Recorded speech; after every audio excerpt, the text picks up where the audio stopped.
The success of Mbogori Dairy Farm has a great attribution to the management tips we delivered to them. Hello, hope you are fine, you are doing well.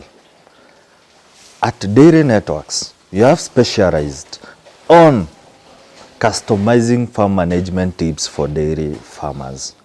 For Mbogori, a full-time employee somewhere, a telephone farmer with limited access to the farm, about 2 hours in a week, ukipenda, 8 hours in a month. How many hours does a month have? Imagine spending those few hours, just 8 hours in a month with your cows. But the way processes are running here, the production of this dairy farm is on another level. What do you need to check if your dairy farm is performing well? Tip number 1, we normally check on milk production. For milk production, it's much easier because we say dairy cows should be milked for 3 or 5 days. That's the first measure of a successful dairy farm. At Mbogori Dairy Farm, we have achieved an average of 300 to 320 lactation per cow. The second thing we normally check on the management tips for dairy farm in regard to production, it's the farm average. For Mbogori Dairy Farm to remain afloat, they must achieve a farm average of 20 liters per day. Currently, they are milking only 12 cows with a total production per day of 280 liters. They are above the mark.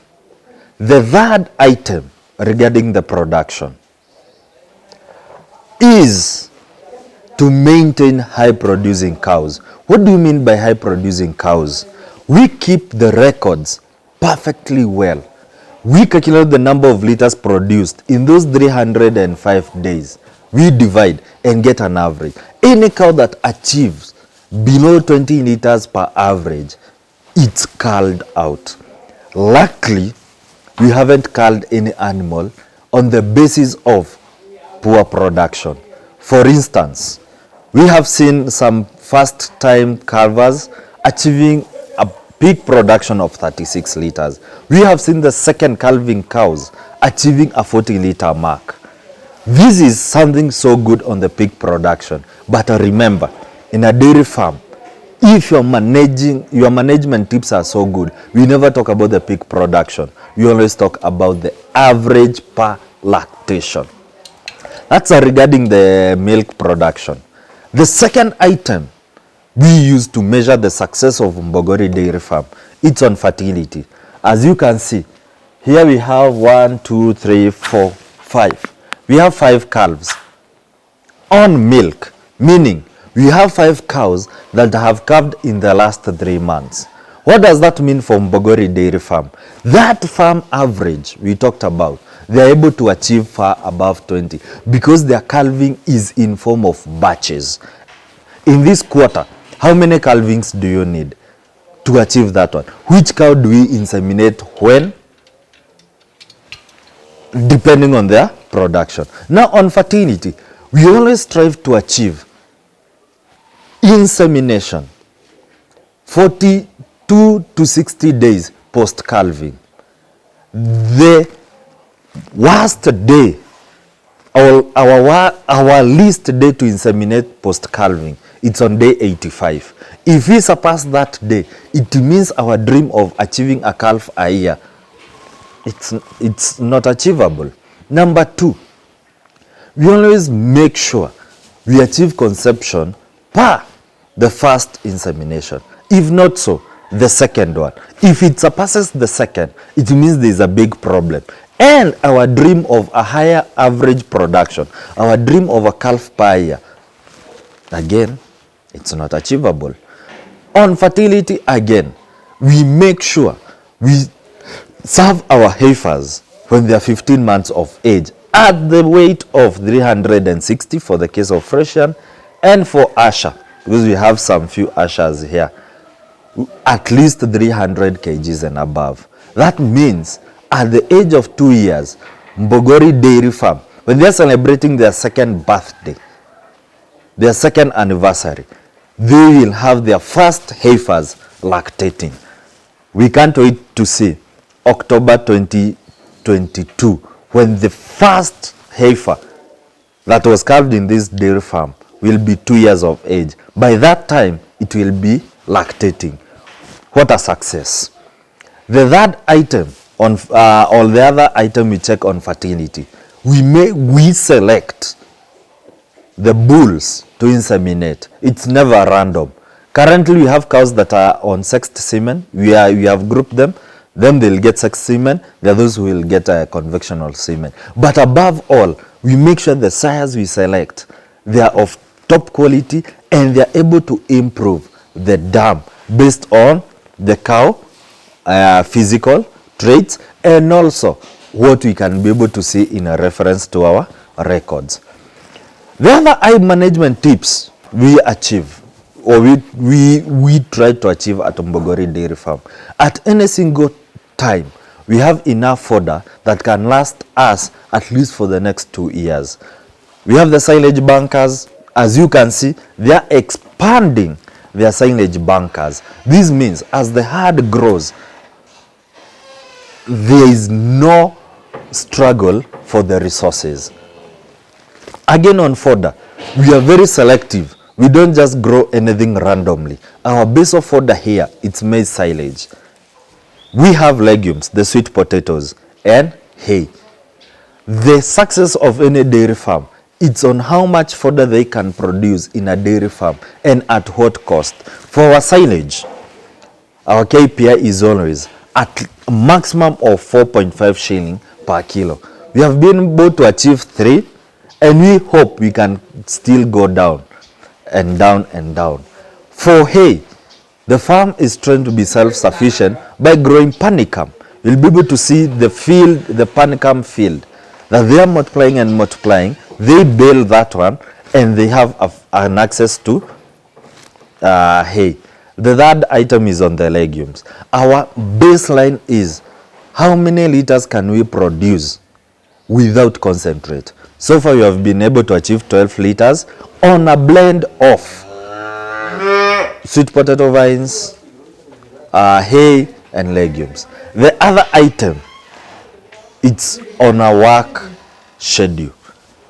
Cows are very sensitive when it comes to timing. We want to see how many hours they can rest in a day, at least 14 to 16 hours. How do we achieve that one? By making sure our feeding time are okay, our milking time are okay, our resting areas are okay. We are using sand there, very comfortable. We achieve those hours so that it doesn't affect our production.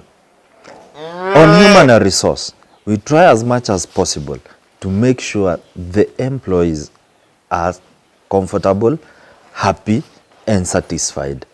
Whenever they achieve that, now Mbogori Dairy Farm proprietor is very happy. And not just being happy, the bank is also getting happy. There's something getting there. Those are some of the other one is on the procurement. At any given time, there is enough products that can last the dairy farm for at least 45 days. Remember, Mbogori Dairy Farm sells all their milk exclusively to the local dairy cooperative. That means the milk they have supplied this month will be paid around date 5 to date 8 of the next month. Those are about 38 days. So for them to be not to tarmac along the way, they have to make sure they have enough products in the store that can last them for the next 45 days. For us at Dairy Networks, we support them with the Dairy Mineral Leak, Superforce Kiwi Nation. We make sure they have enough, now not for 45 days, but at least for 60 days, so that there are no interruption whatsoever. The second item we normally check is on their heifers. I prefer calling it a quick to return venture. Why? Because it's time conscious. If you miss a single day, means we won't inseminate on at 15 months. It will be 15 months and 1 day, meaning the calving will be 24 months and 1 day. So we must monitor the growth. So after every 2 weeks, we weigh the heifers. If it's not achieving a daily average gain of 800 grams, it means our dream of inseminating at 15 months, it's being shut down. We make sure we minimize any occurrence of diseases, disorders in our calves and the heifer section. We are very sensitive on what we feed their calves. For instance, where I am, you can see we have clean water there provided. We have our pellets provided, and the calves our hay. They are provided throughout. This one now gives us the 800 grams daily weight gain. The last item Mbogori Dairy Farm uses to monitor is the CCTV. Wherever the proprietor is, can be able to monitor what is going on in the farm. Including now we are at the farm. Wherever he is able to see what we are all doing. That is the third eye and a very critical management tool for a dairy farm. Have you liked their management tips? Have you liked their success in regards to those KPIs? If you have, remember to like, subscribe, and comment. See you in the next video where we highlight on their fodder production system. Thank you.